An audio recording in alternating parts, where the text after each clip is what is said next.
В Toyota RAV4 от 2015 година на мястото на фабричната навигация инсталирахме нов 12-инчов QLED дисплей с Android операционна система, в която имаме инсталирани 3 навигационни софтуера Waze, iGo и Google Maps с гласови команди.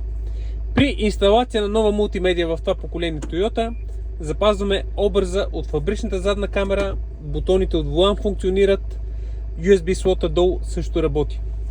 На предното стъкло инсталирахме последно поколение видеорегистратор DDPI, като през мултимедийната система, през апликация може да преглеждаме записите в реално време, както да правим различни настройки. Сега ще направим и кратка демонстрация. Това е образът от камерата в реално време, като при натискане на дисплея може да преглеждаме записите както тук, така и през нашия смартфон. За запитване за вашия автомобил може да се свържете с нас на имейл office@aval-bg.com или да посетите нашия онлайн магазин aval-bg.com.